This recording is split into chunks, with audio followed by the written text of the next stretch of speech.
Welcome back to another episode of the Vision Pod, where guests are handpicked to bring value to your everyday life. Enjoy.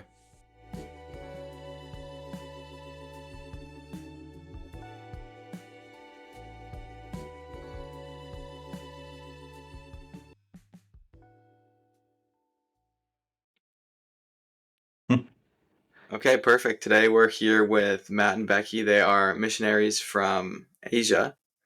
And so I have the pleasure of having them on. Becky's also a podcaster, so she podcasts with her dad. And Matt is the dean of Victory College in Thailand. So you guys grew up very differently. So how did each of you guys grow up? You can go first, since your story is more boring. My story's boring, yeah, right. So my upbringing is basically farm kid, Alberta. And then I moved to grade 2, moved to Vancouver area. So I grew up mostly in Vancouver with the farming his background. So that's always good. Every kid should grow up on a farm, I tell you. That's right. So that we moved there to Chilliwack and played hockey. Played junior A, moved away from home. Grew up in a Christian home that was growing in their faith, eventually becoming more, committed and, things like that. So, so I grew up in a Christian home, went to play hockey, kind of left my Christian faith at the door, was drunk one night, and the bouncer was a Christian that drove me home.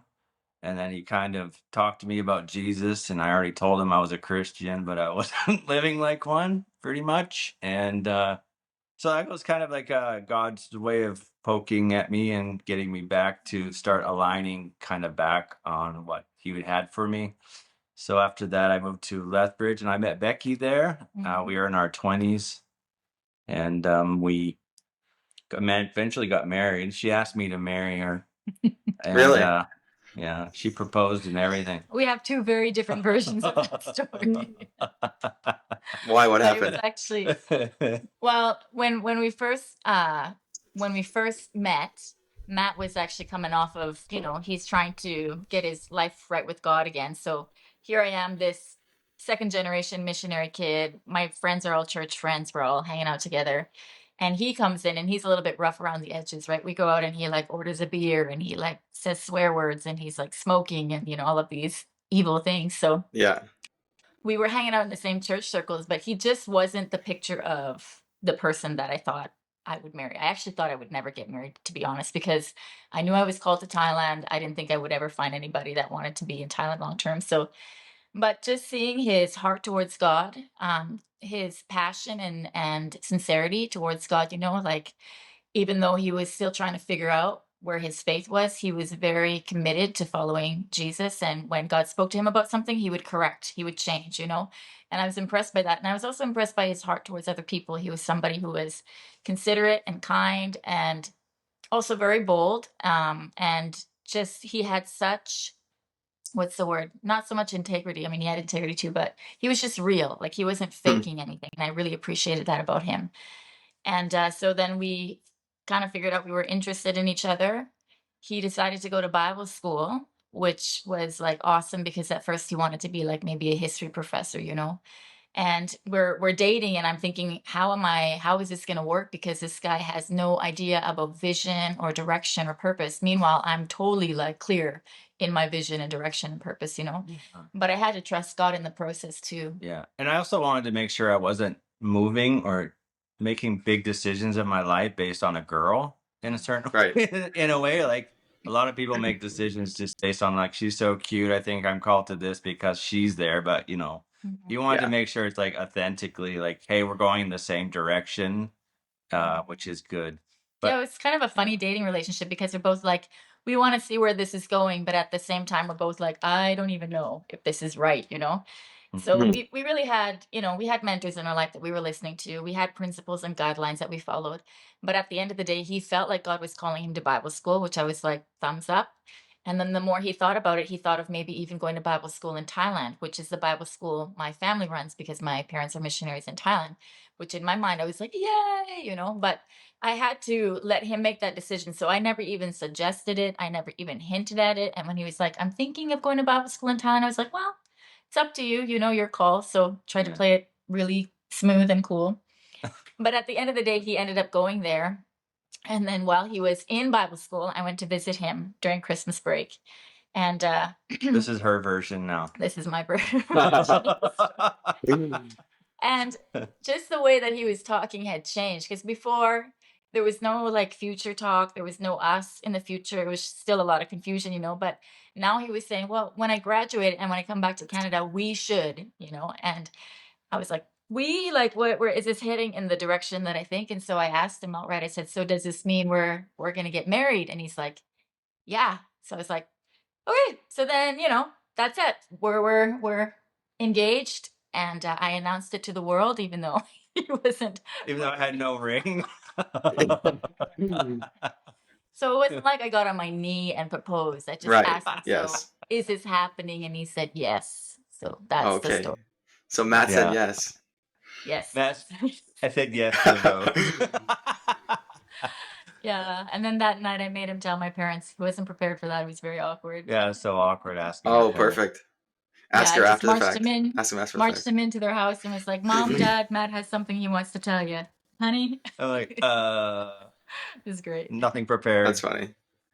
Yeah, and so Becky, you grew up with a whole bunch of siblings, right? And so Matt grew up Yes. with Yeah, so when I was 2 basically years one. old, my parents moved our family to Thailand. At the time, I had 2 other siblings, one older, one younger. My oldest sister was 4 at the time. I was 2, and the youngest was 3 months old.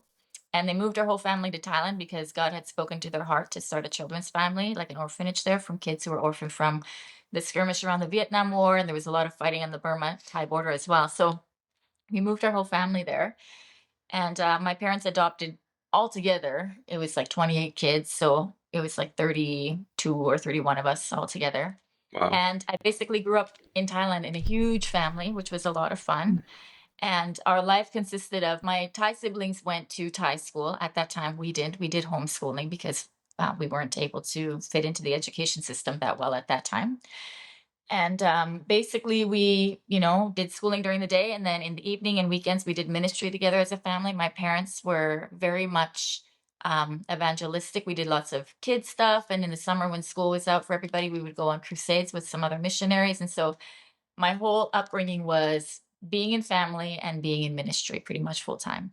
And it wasn't until I was 18 that I moved back to Canada full time to go to university or college actually.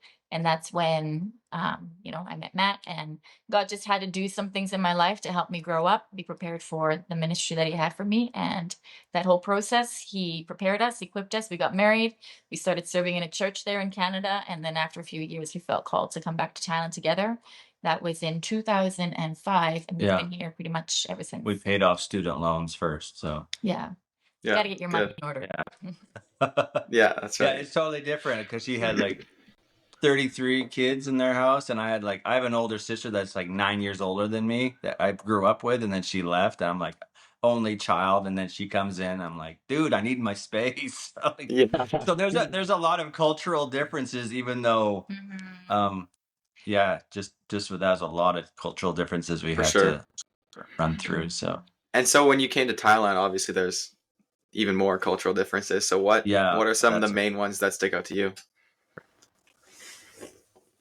I think for me, it's how ideas are played out in society, to be honest with you. Like growing up, my parents are both British, right? I grew up in like Canada. And so coming to an Asian culture for the first time, like I thought Thai people spoke Taiwanese or something like that. Like I had no idea. Yeah.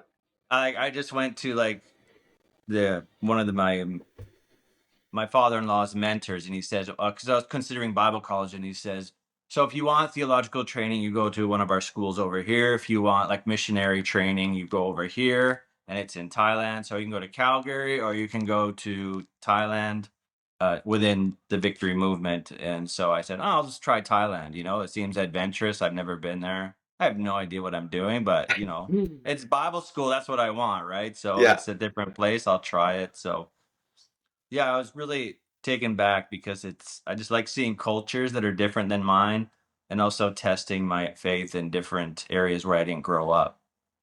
So what do you mean how ideas played out? So, I mean, if you think about it, you have Buddhism as like 98% or 99% of the people's worldview over here. And then you have India, where we have Hinduism as the predominant worldview. And then you have Pakistan, which is Islamic. So these are the countries that are like have lived out the ideas of their faith Right. for years or centuries, even older than our nation of Canada, right? So I wanted to see how that played out along with the modern ideas and stuff. So it's kind of interesting to see, you know, as a Christian, with the worldview, how it would handle and how my perspective, and it actually opened me up to see like what's kind of biblical in my thinking and what's kind of Canadian in my thinking. And Yeah. so it was really interesting to see, you know, I learned so much from their people and even the way they live their lives. So part of Hmm. it was another lesson. I love traveling, so it was another school of traveling is always good. For Mm-hmm. sure. Yeah. Yeah. Yeah, for sure. So when you're growing up in a missionary household, you probably have some pretty cool stories. What's the coolest story you can think of off the top of your head? Well, probably my brother being raised from the dead. That was a pretty amazing one because, like, I witnessed it firsthand, and just because of the fact that everything that we did was so faith had to be so real. We had to believe God a lot of times for sometimes even food, for meals, sometimes for vehicles, sometimes for healing, for health. So just seeing those miracles play out, and that one is the one that just stands out the most because it was pretty phenomenal. You know, I was probably about 6 or 7 years old. We had all been at a swimming pool. And so there was our family of like 30 plus other Thai kids in Bangkok. So there's a lot of kids. And we were getting ready to head home. And so, you know, the call goes out, okay, everybody pack up your stuff, get showered. So we all get showered, we get changed, we get dressed, and we can't find Somchai. So we have no idea where he is. But by this time, just the amount of time it took us to like get packed up and showered was probably already like half an hour, you know? And we're looking everywhere in the boys' bathroom, can't find him. We're all like hanging out, just getting annoyed because he's delaying our going home. And then one of our, um, just a family friend that was with us when we were at the pool noticed that there was something at the bottom of the pool. And this was like an Olympic sized pool and it had like a really deep, it's for like people who practice diving and stuff like that. So it was like a really deep pool. And so he tried to dive down just to see if it was him or somebody, and he came up and he couldn't reach him. And then so my dad dove down. And when he came up, then Somchai, he had actually pulled Somchai out of the water. And I remember very clearly the lifeguard coming over to him and putting Somchai on his shoulder and like jumping up and down. And he like vomited out water in his lunch, and it was like stuff Wow. everywhere. And they tried to resuscitate him, and you know he was gone. And at that time I was holding onto my dad's leg, like when the lifeguard came to take Somchai, I was holding onto my dad's leg. And then I remember very vividly my dad walking over to him, and I can't remember what he said as a kid, but he remembers, and he said, you know, in the name of Jesus, life come back into you. And my brother began to like slowly open up his eyes. We could see him begin to breathe and open up his eyes. And he wasn't like awake, it just was very slowly kind of coming to. And what makes this memory so vivid for me is I remember I was still holding onto somebody's leg, and then it dawned on me. I thought I was holding onto my dad's leg, but he's over there. So I looked up and I was holding onto this random Thai guy's leg. Somehow I got switched. And he smiled at me and he was like missing a tooth, and it freaked me right out. But Wow. I just remember like being like, ah. And then dad basically picked Somchai up and said, we're going to take him to the hospital and get him checked out. And this other friend that had been with us drove the rest of us home. So, and you know, Somchai was in hospital, I think just for a day to make sure everything was okay. And then he came home, you know. Wow. And so when you see God do something like that, there's no doubt in your mind that he's Hmm. powerful, that he's real, that he's present. For Yeah. sure. Yeah. So how did you get into teaching, Matt? How did I get into teaching? He was born talking. I was it's getting me to shut up's the problem. Actually, part of it is I've always wanted to be. I had inklings of wanting to be a teacher or a Mhm. history, but part of me is like history's kind of boring to some degree. Like if like there's Yeah. like I'm not super academic in any stretch of the imagination, but I do like to learn. And I think it's just the fact that learning has really changed my life, and I really like seeing people learn. And I really believe that truth can really bring freedom. Yeah. It can bring direction.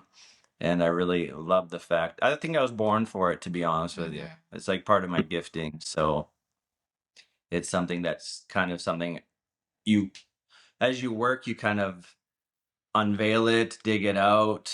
Mm-hmm. You work Yeah. over here, you kind of slowly find your way. And obviously, I'm teaching now. So For sure. yeah. I So still remember what? the first time he preached in church. He was so nervous, his voice was shaking, and he was like holding. And after he was It wasn't done, even preaching. I just had to read a scripture. after he was done, he was like, I don't think I could ever do that again, you know? But it was so neat to see, like, even that first time, and he was on stage and he was scared. I remember watching him and thinking, I think this is what he's actually called to do. Because Hmm. even though the gifting wasn't developed yet, you could still see the call, right? And I think that's really interesting that even though before, when he wasn't even following Jesus, he still had the idea of, I want to somehow teach. And so he's trying to make it fit in the framework that he understood. But in the end, God had something more in store. So I think it's important to pay attention to your dreams and your desires. How it ends up getting fulfilled may be different, but there's always a clue that God puts in your life about what you're called to do. I also had a guy pulled me into the office one day. He was one of the leaders in our church. And he says, I want to mentor you. I'm like, what's mentorship? He's like, I'm like, what does that even mean? But he says, yeah, I feel like you're called to like speak or something like that. I'm like, well, I don't know. Are you on drugs or what? I don't know. But I said, sure, I'll do whatever. And Yeah. so his first task was actually to get me on stage and read scripture like during like one of the Okay. things. Yeah. So that was then obviously through mentorship and stuff, he helped me develop the skills. But it was actually someone I'm like, why me? Why are you picking Yeah. me out of everyone? It was kind of Yeah. odd, but I'm very grateful for it and I won't forget For it, to be sure. honest. Yeah. Yeah. So what is your favorite thing to teach when in the curriculum? What do you love to get to? Well, that's tough. I like leadership stuff. I like apologetics. I like big ideas. Yeah. I may be like most of my books are like scattered from different categories, but Yeah. if I had to zero it down, it would be, leadership, culture, discipleship, apologetics. Yeah, it's probably my Yeah. favorite parts. Yeah. Really slimmed it down. You picked Yeah, broke it down into 6. 7 categories. Yeah. Subcategory 5.9. Yeah. That's awesome. So, Becky, you're an entrepreneur as well. You started your own business. How did you know to start that? How did you get into that? Well, I started because of 2 reasons. One, I wanted to get into the community. Like, we have a church here and we have a Bible school and we have outreach, and all of those things are effective to a degree, but we weren't really able to get into the community at large. It's easy to do ministry for kids and for people that are like, especially the impoverished and things like that. They're very open because they need assistance and help. But when you start touching the middle class and upper middle class, it's really hard to gain influence. And so I realized that everybody in our city and community is somehow connected to the education system, right? Either they have a kid or they've been through it, or there's not anybody in Sriracha that does not somehow go through the education system. So it seemed like an opportunity. And then secondly, it also is a good source of income. And so our ministry in Thailand was far outgrowing our ability for us to grow our partner base in Canada. And so we figured, well, if we can find a way to increase our income on this side, then we can, help the ministry as well as get into the society, into the culture more. So when I started, I really had no clue. I'd never started a business before. And it was just a matter of learning. The first thing I did was study the schools around me that were really well known and well liked. And I tried to figure out, okay, what was it about them that added value to the community? What did parents like? And then I tried to upscale it even more. How could I increase the value that parents get? So one of the key advantages that we have is English, because it's something that everybody in Thailand wants. And so I already have a advantage in that I'm an English speaking person and my white face helps. So I Point, basically Becky. built a curriculum around that, and just researched and painted walls and bought furniture and tried to make it as cute and as nice as possible. Started advertising and started with one kid, and it just grew from there, word of mouth mostly. And now we have a preschool for ages 1.5 until 6, and then an elementary from 6 years old, which is grade 1 until grade 6. So we've got about 70 kids in our school. Wow. So how did you develop a vision for that, and how can someone else develop a vision for their? Yeah, well, honestly, at first, it wasn't like I had a massive vision for it. I just saw it as an opportunity. And I think a lot of times that's where it has to start, because I think sometimes people have a vision of, I want to be a great business leader, I want to be a whatever, but the resources and the wealth doesn't come from wanting to be, a business person or whatever. It comes from having an idea of how you can either solve a problem or meet a need, right? And Mhm. so for me, I could see that in Sriracha there was a need for English, a need for a really good education system. And the other thing that I noticed was the way that Thai education system is structured. It's very much by rote, by memorization. The kids have to be like rank and file in order. There's no creativity, no freedom, no discussion. And so I wanted to change that. I wanted to bring kids into an opportunity where they could actually learn on their own. They could be interested in what they're learning in. They could choose, what they wanted to focus their time and attention on, and also be a part of the learning process. And so in seeing that there was that hole there and seeing that there was an opportunity, that's what actually started it. It wasn't a big dream to be a teacher or own my own school. It was just, I could see where I could come in with something of value and meet a need, solve a problem, and from that, you know, receive remuneration as a result, which is always good. Mhm. Want to get I paid. think you I think you partnered with somebody. Is that right? I what, sorry? Did you Partner. partner with somebody? No, in the Okay. beginning when I started it, actually, I took it out of the foundation. Because I wanted to, if this thing was going to succeed or fail, I didn't want it to have a negative effect on our ministry. So Hmm. when I first opened the school, I actually took our own money, our own personal money, and I rented a building in You another did? area of town. And I basically started from zero, investing my own stuff. And then once I figured out, okay, this is working, we can make it work, and I was starting to hire staff and things were moving along, then it was like, okay, now we can bring this back under the foundation. And so it's actually the foundation that owns the business and makes. So for me personally, I don't get a salary off of the business. It was never about making money for me. But what it does is it funds those in our ministry and it funds our outreach in the ministry And missions. Yeah. missions. So you guys both are kind of involved in 7 Weeks in Asia a little bit more. Becky, what are each of your favorite things about helping out with that? I just love I just love having input into other people's lives in a way that I think can make a difference. I think sometimes, and even though I grew up on the mission field, it's like this too. You get so used to your bubble, you get so used to your comfort that you don't even know how to see things in a different way and in a new light. And I love it when we get to build relationship with people and together as a team, not just the guys that are on 7 weeks, but even us as leaders. You always get to learn new things. You get to see new perspectives. You get to discover new strengths that you had, even new issues that you had that you didn't know that you had in your life before. And being able to learn that in an environment where everybody is safe, everybody feels like family, and you're allowed to be honest and to be real. I find such value in that because most of society doesn't have the opportunity to be genuinely real, right? To be real in your attitude if your attitude sucks, or to be real in your doubts or your struggles, and also to be real in your gifts and abilities. That's the other thing I find sometimes too, is we have a hard time seeing other people really win and succeed, especially at new things. And that's one of the things that I love about 7 Weeks in Asia is people start like sharing that have never shared before, or leading something that they've never led before, and you just see their confidence and just the joy of, I can actually do this, and what I did actually impacted somebody else. Like seeing that part of people's life come alive means a whole lot to me, because once you experience that, once you understand that who you are as a person and what you do, even in the little things, can have a positive influence on somebody else's life, then you realize the kind of power and authority that you walk in as a kingdom person, right? What you say, what you do, how you conduct yourselves, how you give, how you minister, how you encourage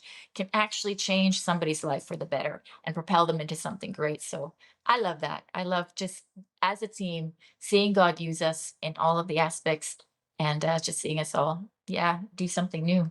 It's fun. For sure. Man. Yeah. Yeah, I think I'm in the same page as Becky on that. I love seeing the kids come and how they respond to challenges. Yeah. I loved introducing them to our family around Asia Mhm. because and I really like the relationships that we build. But I think my favorite one is seeing people grow and how they like it's like light bulbs going off, like or people change. I mean, we have so many stories of like bad attitudes, like, which is fine. They happen all the time, right? But the the way that it's set up is that you can't avoid people. Mhm. I mean, it's like an introvert's nightmare. And Yeah. so, but I mean, you're forced to deal with stuff, Mhm. right? And in some scenarios or circumstances, people can get away from it. I mean, if you go to church, it's only one day a week for 2 hours. Here, you're like 24-hour. You're tired, Mhm. you're hungry, you're traveling. You have to deal with your attitudes. It will come out because you're getting pressed. And so I Yeah. love seeing the change. I love seeing the maturity and the change in people and what happens to them afterwards. I find a lot of them can hear God for themselves. That's probably Hmm. the biggest thing. And then they find some direction. Yeah. Yeah. Yeah, What that's about you? cool. I'm curious. What did you enjoy the most about 7 weeks? Uh, yeah, I think just stepping out in my gifts. I liked stepping up and taking lead, and that's where I kind of figured out that I was leader. I remember I was talking to you, and I was like, I think I might start a podcast. And you're like, you should start a podcast. Mhm. And I said, I'm going to start a podcast later, and you said you should start a podcast now. And I was like, I should. So I was thinking about waiting till I was like I don't know, somebody else, I guess. But Mhm. yeah, another thing I liked about it was that you weren't on your phone, so you were having conversations face to face, and Yeah. it's just so good because you don't have something to escape to, but it's not really escaping because it just like feeds you more anxiety or worry, or like you have Mhm. nothing to. Yeah, I think it's just such a crutch having to like be on your phone all the time, or you could feel it when the phones got brought back in. You could just feel like a different like energy in the room. It was just like, wow, I miss like being able to talk to people again face to face. It was definitely a Mhm. different experience Yeah. Yeah. The not having a phone thing is a blessing. Sometimes I for wish I sure. could just throw up the balcony, but Yeah. Electronic leash. Yeah. yeah. Yeah, I think I'll get a flip phone or something. That's all Mhm. I need. Go back to a pager. Yeah, that's right. That'd be cool. That'd be such. Everyone says it, but like, I feel like I'll be the closest one. I think I'll do it eventually. Mhm. I think Yeah. I'll need a camera on it. Maybe I'm not sure. Well, there's other ways. I think it's just we're so addicted to information too, and we feel like we have to be up on what's going on everywhere in the world at all times. And then you actually get disconnected and you realize, you know what? Life is actually way more peaceful and a lot more manageable when you're not taking on the pressures of the world, too.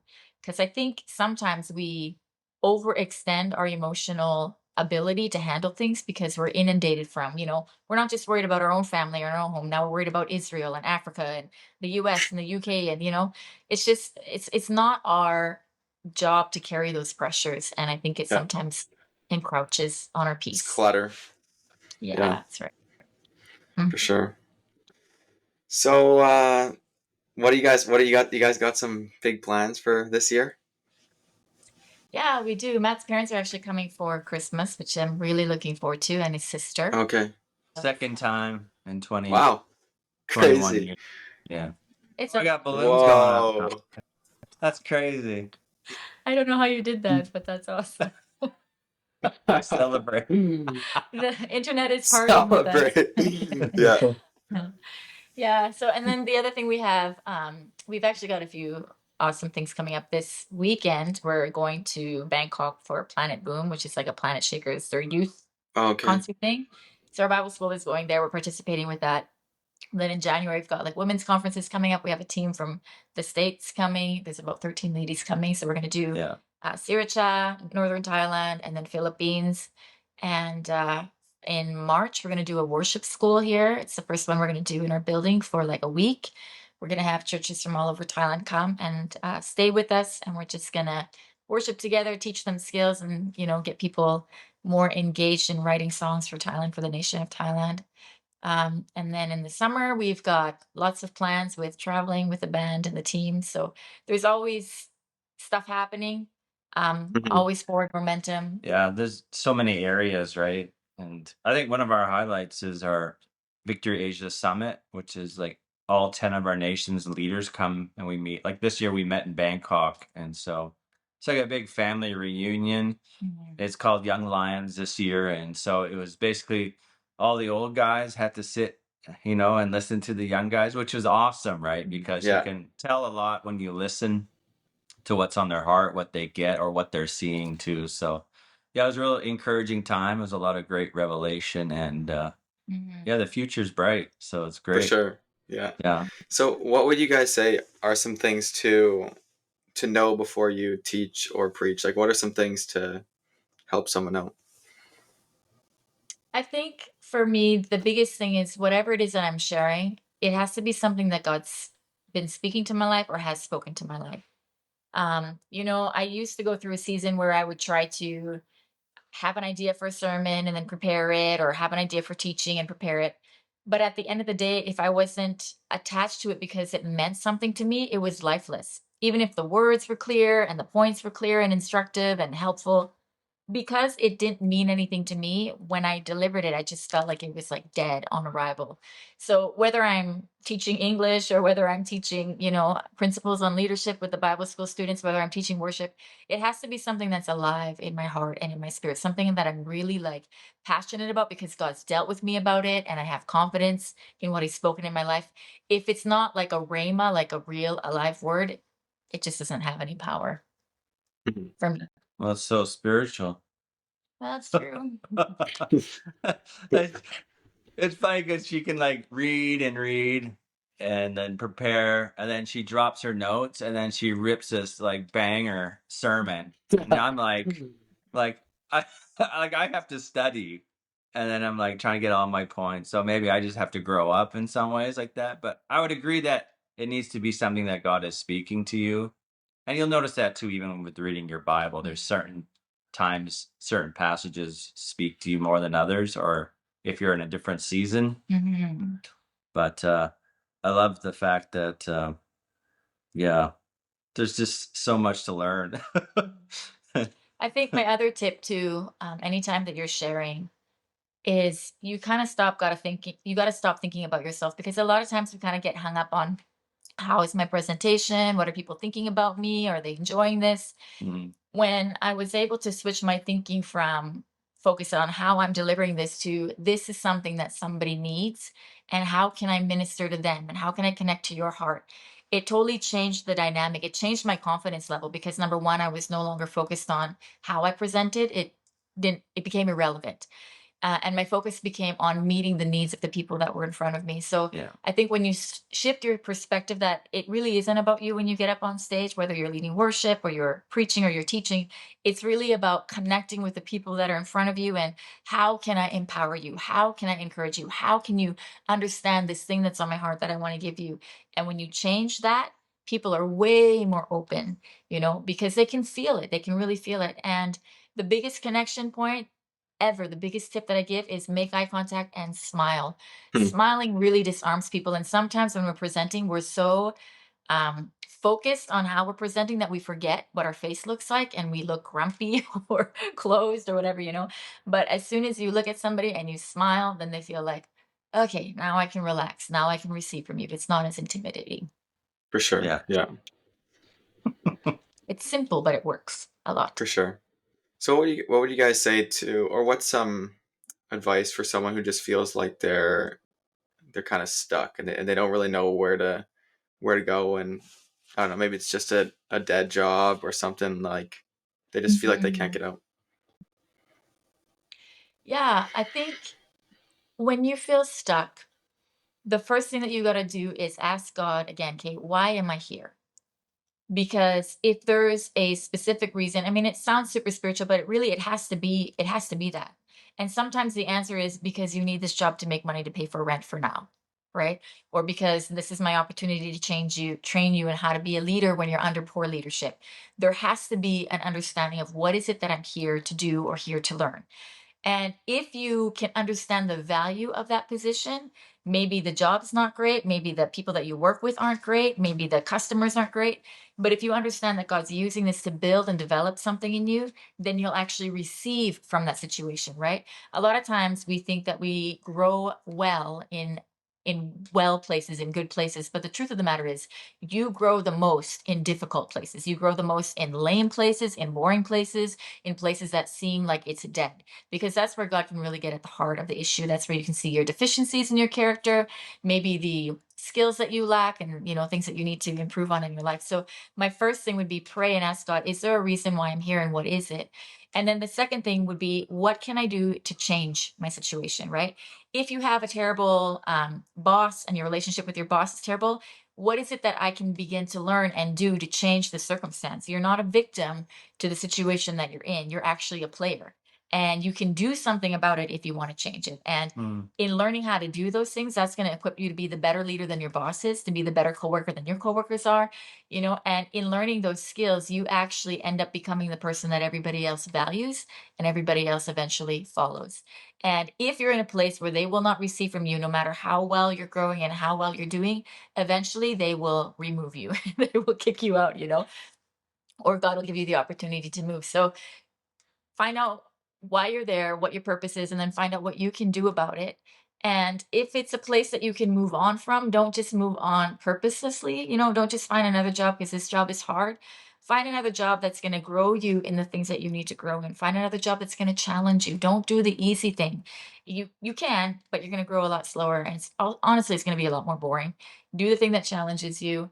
And if you have no clue as regards to what God's called you to do in ministry and in life, my biggest advice is get plugged into your local church. Do something, because the second you start turning your heart towards serving God, it's amazing how God will speak to you, how God will bring other leaders into your life to begin to speak to you, even if you're meant to work in the secular world more than the church world. Just getting plugged into the body, because every person has a part to play, actually opens up the life of God in your life in a brand new way. So confusion comes because we're sitting still and we're not moving and we're not doing anything. The second you begin to plug into the purpose of God in any way that you can see that you can serve, then God begins to open up understanding and doors of opportunity and all of those things. Sitting still will get you nowhere. So don't do that for sure. Yeah. Yeah, I like the. Sorry, go ahead. So I was just gonna think, for me, it's part of it. A lot of people think they're probably scared of making mistakes or failing, and they have maybe they try to conceptualize how everything's going to play out perfectly. But I mean, even in sports, right? You set the best play that you know how. You don't know how they're going to respond to you, but then the next time you go make the next play, you adjust things in your life. You, as they say, you fail forward. You keep trying things, and I think that's a big thing. Is people get paralyzed with fear, or they try to analyze everything, but just keep learning by keep doing it. And if you fail, it's okay. You just get back up and keep going, and that's what really, like, if you keep running away every time something gets hard, I mean, it's gonna be like there's like no stickability in your life. There's no Yeah. grit or anything like that. So you gotta have to learn how to take some things and navigate through life, and that's a great characteristic to have in your life. And I was actually thinking when Becky was talking about Nehemiah, right? Worst job ever. Like, I have to eat poison for the king in case he gets poisoned, right? And he's like a slave, right? And he's in the court and he can't run away because he'll get murdered. And then his first thing is like he sees his people. And then he says, God, I see my people. They're not in a great condition. The walls are broken down. Uh, I'm I'm basically a hostage here. But and it started out as a complaint. He saw something that wasn't right, but if you just keep complaining with no solutions, you're just a whiner. So, but he says, he had a solution for it, but he's like, God, I don't know how it's going to work, but I'm going to do what I'm doing. I'm going to serve the king. And then he prayed, and then God started opening doors. And I guess maybe he prayed and maybe he prepared and he went through it, but God did open up doors for him. So maybe he did feel stuck in some degrees, but it's not that God is unable to move you if you start seeing things that you can serve and then just help other people. And like Becky says, if you add value, people will see it. You know, leadership's not about titles. And people will find they always come to the person. The people you work with always know who works the most, who's looking at the clock, uh, who gives their heart, So I think if you feel stuck, you're not limited. It's how you respond in those positions that will probably be the biggest factor in your future. Yeah. Cool. I like that. Yeah.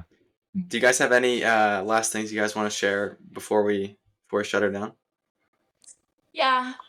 Just in general, it's something that we already all know, but our own personal walk with God is the thing that really makes the difference. If you have time every day in the Word, time every day in worship, time every day to connect with Jesus, really it's the presence of God that helps bring clarity and direction. And, for all of the things that we get to do and we love to do, at the end of the day, nothing is more important than my own walk with God. If that's not okay, nothing else in my life is okay. And it seems so basic and foundational, but I think we really need to come back to that if we want to be people of purpose, if we want to be people of passion, if we want to do something significant in our life, if we want to go places, it all rests on the fact that, is my relationship with God alive and healthy? Is it something that I'm plugging into every day or not? Yeah. Yeah. If your inner world's in chaos, your outer world's going to eventually Implode. well, it'll show it. Yeah. So I don't know what type of audience you have, but yeah, as Christians, our inner world should be, even as Christians, we still make mistakes and fumble and we're trying to figure stuff out. But yeah, if that key point where God isn't like the anchor and the direction setter and our identity giver, it's really confusing for a lot of people, and it can be such a challenge.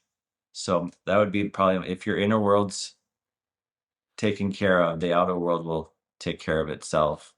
Yeah. Yeah. Cool. I like that. All right. Thanks for coming on my show, guys. Okay. It's good to see you, Judah.